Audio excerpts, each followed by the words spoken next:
This is Working for Progress, a podcast that connects us through conversations about how we craft our working lives and make progress.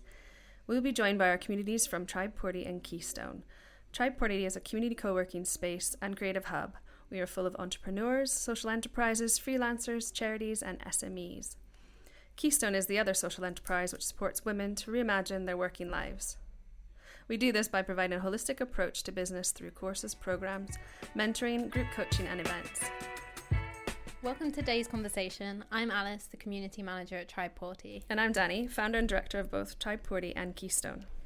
Here at Working for Progress, we're all about connecting good people, sharing their stories, their challenges, and the progress they make for themselves and for others. We hope this podcast challenges your ways of thinking and inspires you to work for progress. Working for Progress starts with simple pleasures, finishes in awe, and meanders through career journeys in between.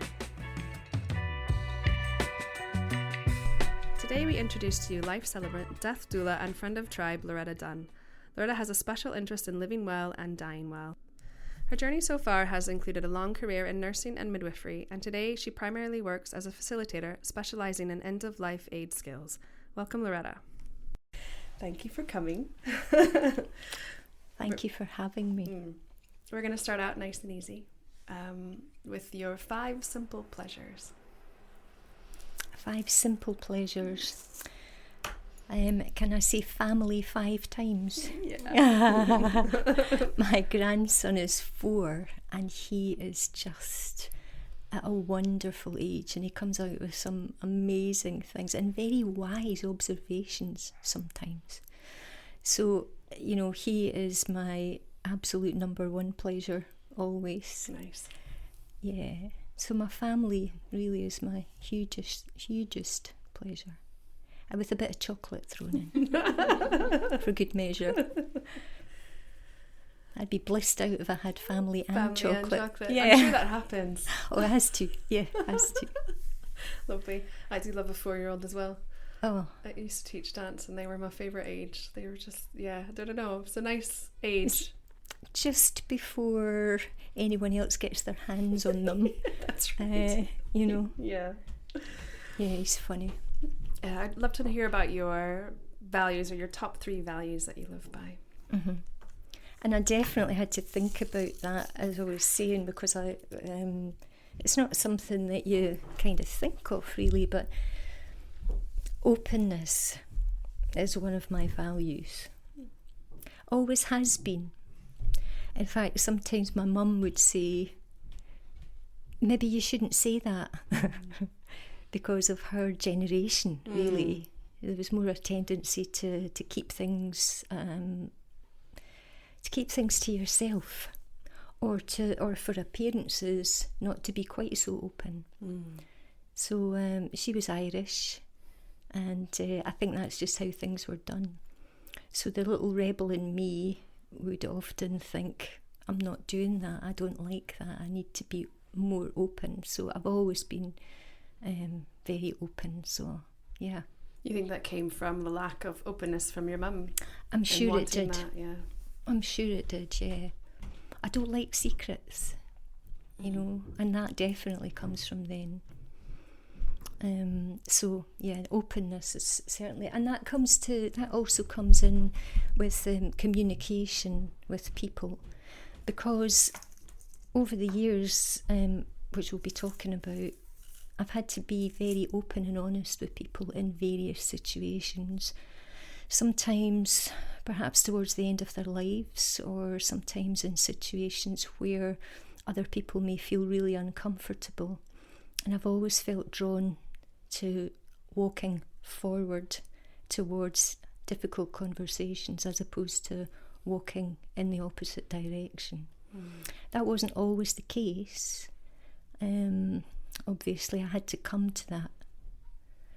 But when you work with people in difficult circumstances, then something about you, your inner qualities remould and reshape themselves so that you then are almost burst wide open, and anything that you feel that you knew, you suddenly start to realise that knowledge is old knowledge now.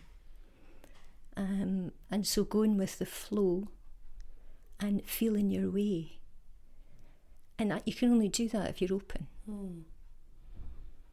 So there's no barriers. So I would say that that's a very important, not only quality, but value. Yeah. When you're speaking, I'm thinking about intuition. Do you feel like that taps into intuition in a way? Yeah, very much so. I was always very intuitive, even as a child, but even more so now. And that openness that we were talking about allows a flow to happen between, well, if we say soul to soul, person to person, spirit to spirit, whatever way you want to wrap that up. It's the willingness to be able to hold a space with somebody wherever they find themselves and know it's okay not to fix it. Which feels counterintuitive sometimes. Very. That's especially certainly in this current culture. I feel like we try and fix everything. And I have been such a fixer, you know. And I'm not saying that I'm completely not wanting to fix things. I'm sure my family would be like, she's trying to fix me all the time. But I'm getting better. And certainly professionalism would be another one of my values. When I have a professional interaction, I'm instantly in a place where that intuition comes from someplace else. So it still flows, but I'm aware that I've got a professional hat on now. Interesting one. I've not heard of professionalism as a value before. Can you help me? Can you describe it more? Yeah. So in the current work that I do with people who are dying, perhaps, or people who are the relatives of somebody who's died, I have to keep myself separate from what's going on, or I will then have some of my own emotions triggered, and I'm not any good to anybody if my emotions or my bereavements get triggered. Sure, okay, that makes a lot of sense. So having that openness, but because of the work that you're doing, that layer of professionalism to keep your own things behind a certain, I guess, permeable space. Exactly. Permeable membrane, that's right. It's that. There's a fine line, I think. And if I feel myself being triggered by somebody's emotion, then I have to question myself why. What is it about me that's being triggered, or what is it about my stuff? Because I never want to bring my stuff to the party. This is their stuff. Whatever that might be, you know. Bereaved people need you just to be 100% present for them. They don't need you wandering off in your own mind, being caught up with this scenario reminds me of when this happened in my life. No. So if I feel myself doing that, then I would automatically reel myself in. So you have to be very present all the time in situations like that. So it's it changes, it develops, and I think it's very fluid. So that intuition serves me very, very well, because it means that I can not only think on my feet, but I can allow the flow just to continue without policing it in any way, without stopping it, without slamming the gate on it. So, yeah. That makes a lot of sense to me, and seeing you kind of in your flow sometimes. Do you have another value, or are those the ones you want to talk about? Oh, I think I've got another value somewhere in amongst that. If compassion is a value, then I do have a lot of compassion. I guess that comes from life experience and understanding the life journey, and also, of course, having wounds, human wounds from the human journey, and having used those after I've processed them, which can take a long time. But to know that at the end of the day, nothing happens to you, it only happens for you. So if that sounds odd, if you really think about those words, if nothing happens to you, but it happens for you, you can then start to see that all the experiences that we have come together at a specific time in your life for a specific reason. And if we don't latch on to them at that particular time, they'll come up again. And then we'll get it eventually. So that's how I've come to my blend of compassion, is by not getting it for a very long time until I eventually got it. And now it's there, it's embedded, and it's part of me. So it doesn't need to be switched on, it's kind of there. I usually ask how these values are integrated into your work, but I don't think I can separate the two. But I would love to hear more about your current work, but maybe also what work led you to what you're doing now, because your career has been it's been many things. So I started work when I was 15, and I worked in British Home Stores in the food department. I loved that job. I used to cut the square slicing sausage on a Saturday and put it out on the tray and serve people. I loved it. But I also had a job as an usherette. So I loved that job too, because you could flash the torches and, show people where they were going and all that sort of stuff. It was great. And serve the ice cream, sell the ice cream as well. So, I mean, that was great fun. That was at 15. And those jobs were specifically for a reason, because my dad had left home by that time, and so my mum was bringing up the family on her own.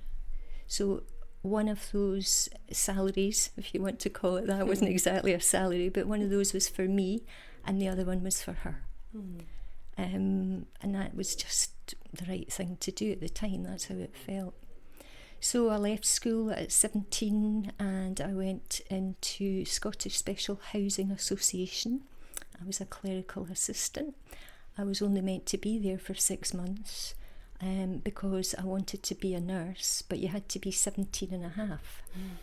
I wasn't quite 17 and a half, and you also had to be resident. So that would be in 1974-ish. So in January of 1975 I met my husband. And so he was doing an HNC in electrical engineering, and so I couldn't bear the thought of going into nursing, being resident and not seeing him whenever I wanted to. So I said, we made an agreement, you finish your qualification and then when you're finished I'll start mine. So that's what I did. So at the age of 23, so we were married at 19, I was 19, and so at the age of 23, after then having worked in Lothian Regional Council doing bursaries, working out bursaries for students at college, I then at 23 went into nursing. So it was the job I was born to do. In actual fact, I'm sure most nurses or carers would tell you they used to push their dollies around in prams and, look after people and put bandages on them when they were sitting watching the telly, I did all of that.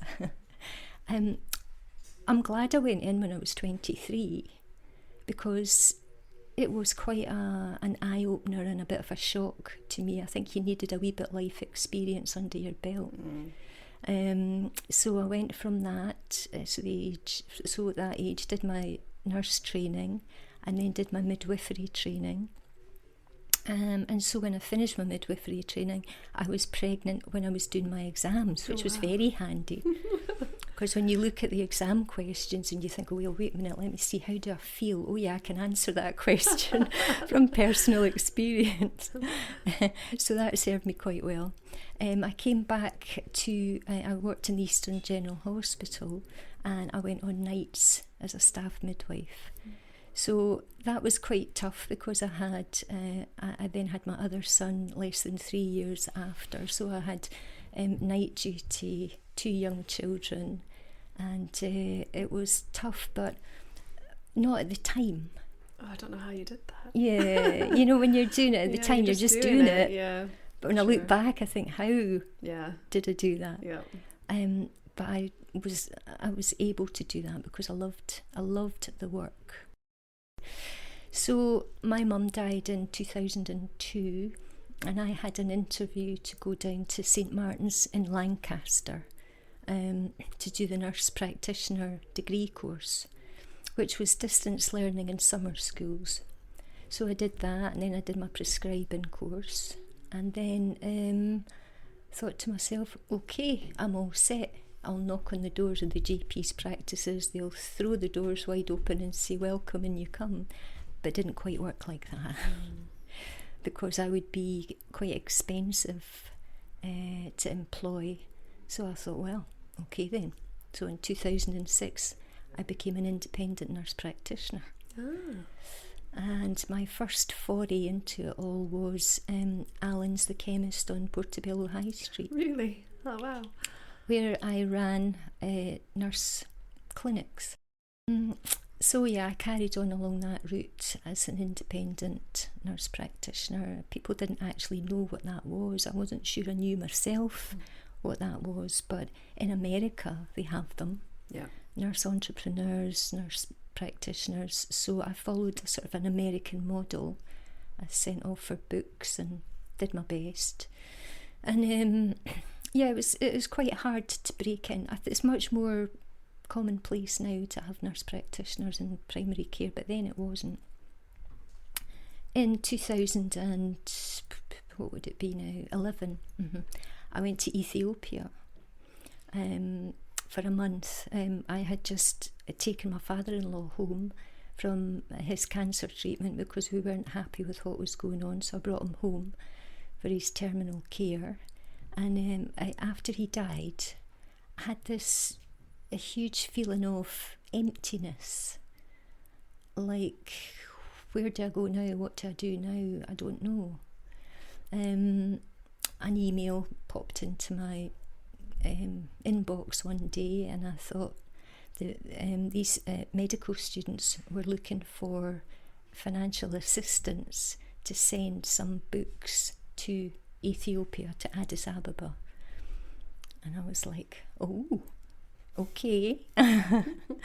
So I contacted the Black Lion Hospital in Addis Ababa and said, can I come over and offer some training to your nurses?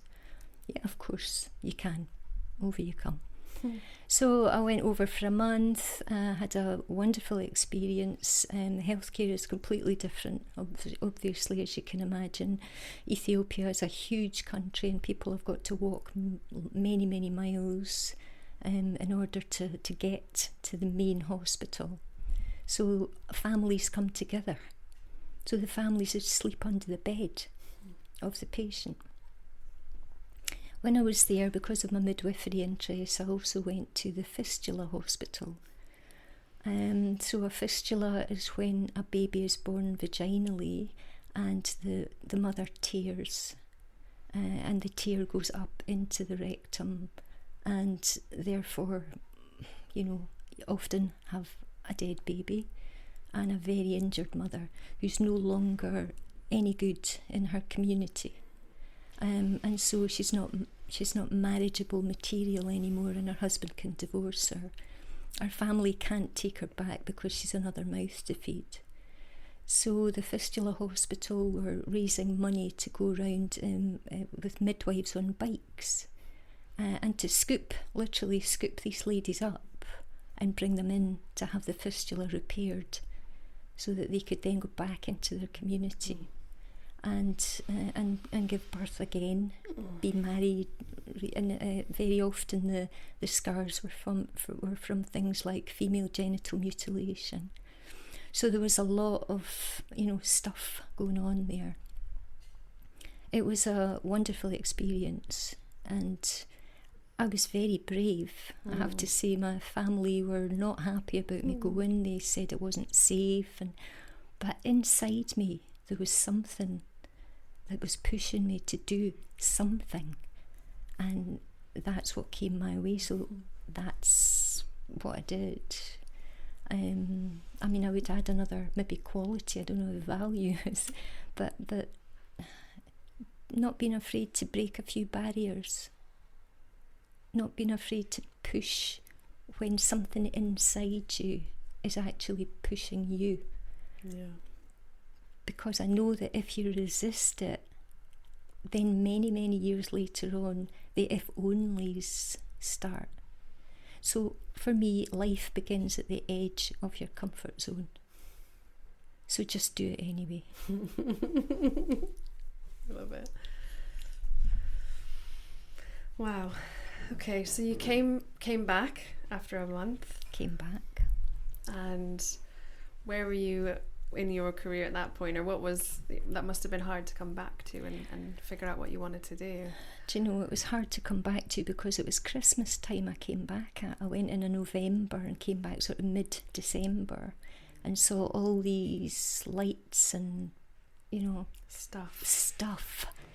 And I've just left people with nothing, bringing families up in gutters, and it was hard. Actually, it was really hard. So I then carried on with what I was doing. I did try to make as big a difference as I could, but as an individual, it's really hard. So I just carried on along my nurse practitioner route the best way I could. Travel clinics, so people going away and giving travel immunisations, healthcare advice, all the usual stuff that you get. And then I was coming towards the end of that episode, if you like. And when I say that episode, been 36 years in nursing. And one day in 2014, I obviously had in the back of my mind, I don't know how much longer I can go on here, or do I really want to? Or you know how you get to that stage where you question. So I went to a funeral. And I went to the funeral of my niece's aunt on the other side of the family. And the lady who took it blew my mind, because I'd never been to a funeral like this. This was actually a celebration of someone's life. It wasn't what I was used to, which was in a church where it was all about a deity and it was less about the person.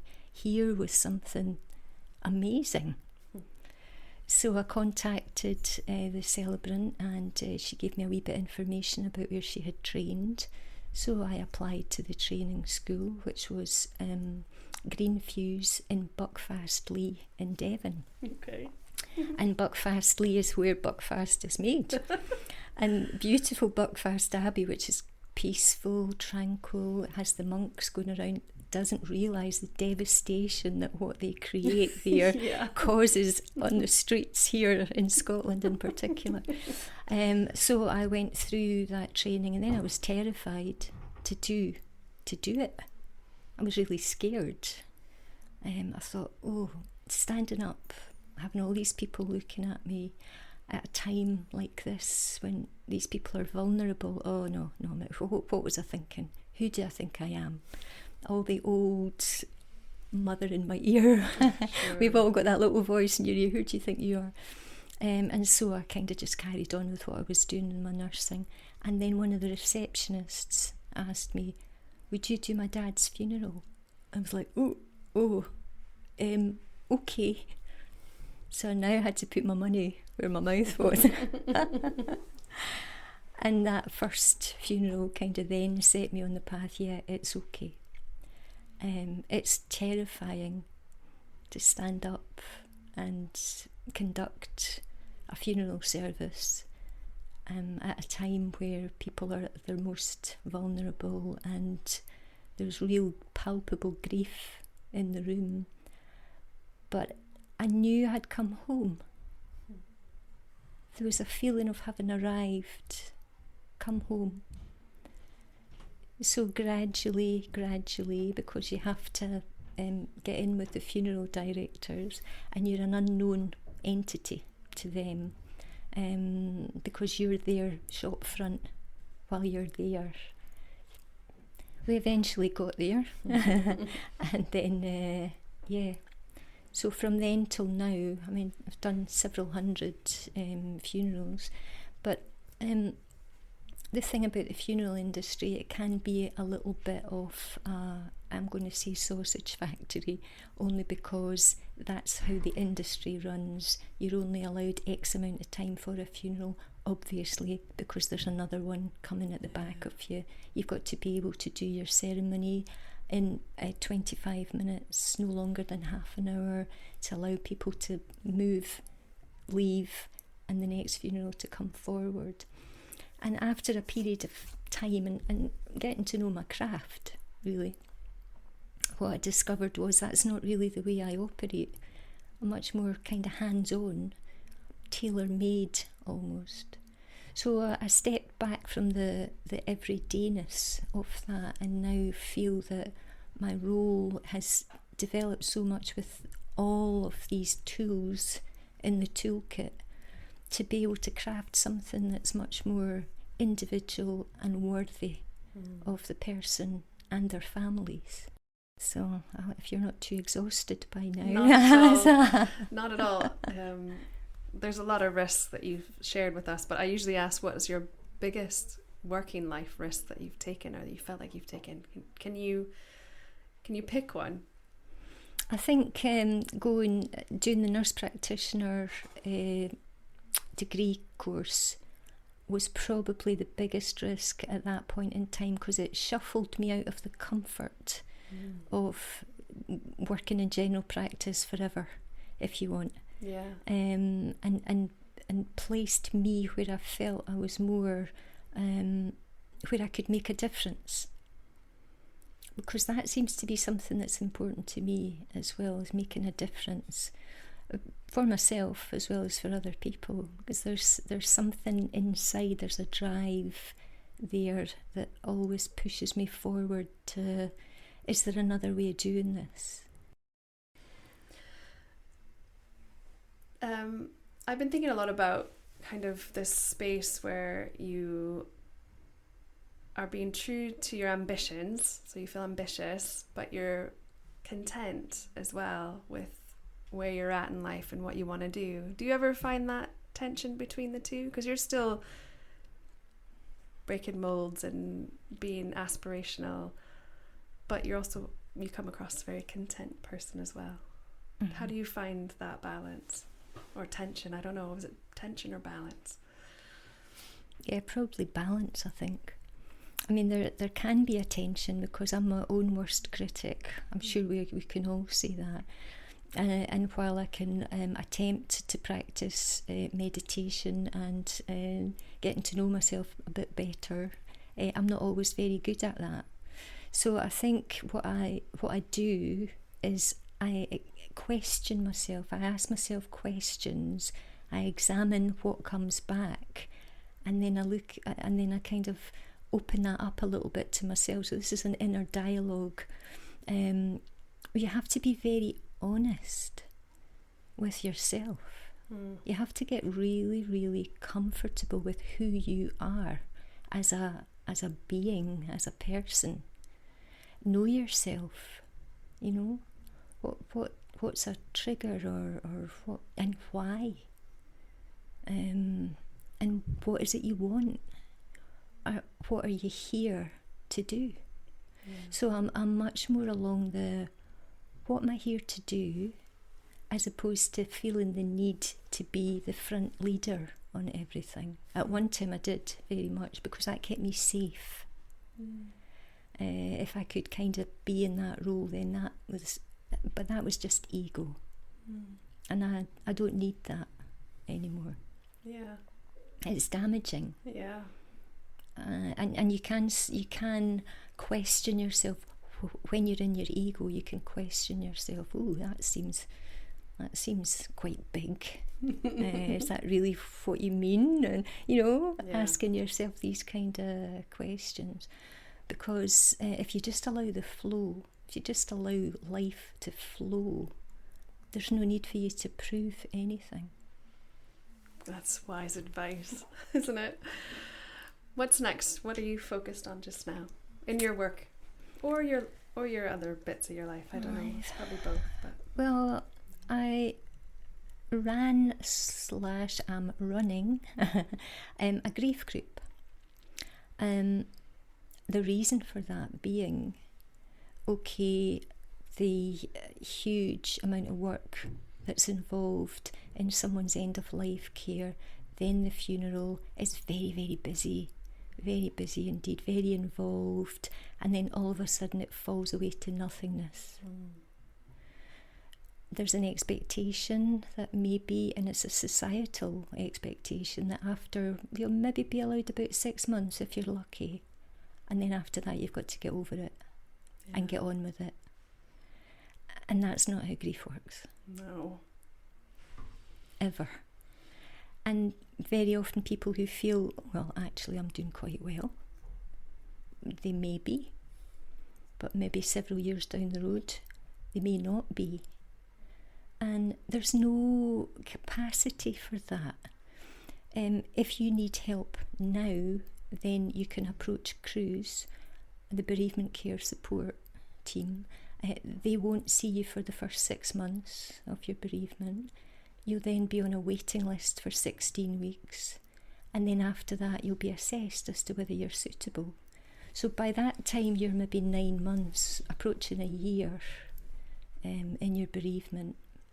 And so I had thought, I can't wave any magic wands for people. There's nothing like that. But if you had some place where you could come, have a coffee, have a conversation, meet like-minded people who are probably in the same situation as yourself, you could then make up a WhatsApp group, and you can go for a walk together, you can talk together. That's all we need is peer support, in my opinion. I don't think we need, and I'll have to say this, the vast majority of people, because there will be a lot of people who need specific support, but I think the wisdom of that coping with death is within us. We know how to love, we know how to die, we know how to do so many things because it's inherent inside us. Well, we know how to die, but we also know how to grieve. It's just we don't want to. Who wants to? Yeah. Nobody. But what I'm really keen on is bringing death out of the shadows so that we don't put it away until we have to look at it. By that time, so many opportunities have been missed. One of the biggest things I feel is forgiveness. So when people are dying, because I've been with many people who are dying, is regret. And regret, perhaps I wish I had spoken to my brother, I wish I hadn't been so silly that day and fallen out with such and such. And that's the things that bother them. So it's that, bringing death out of the shadows, talking about things that are important in life, because if they're important now, they're even more important at the end of life. It's heightened, and there's a sense of urgency. So really get your house in order well in advance, and just consider how you want your end to be, because one day we will all be facing our end. But do you face it smoothly because you've dealt with a lot of the issues, or do you face it wishing if only? And I know which one I would prefer. Yeah. And I guess that applies to how you live with other people too, because not just your own death, but your death of the people that you know and love. Mm-hmm. And that should inform you how to live your life as best as possible, so you're not facing those regrets. Yeah. Yeah. No, I agree. I think I understand why as a culture we don't speak about death more. It's, you know, no one likes to make someone else sad, or, you know, it's not a cheery subject. However, we're doing ourselves no favor by just putting it in the shadows and never talking about it and pretending it's not there when it's there for everyone. It's certain, right? Yeah, it's definitely. And tell your people that you love them all the time. Yeah. Don't think, well, they know I do. Okay, they probably do. But, you know, some of the funerals I've been involved with were perhaps very sudden or unexpected, and then people are left with, I wish I'd said I love you more, or whatever. So just make it part of your routine.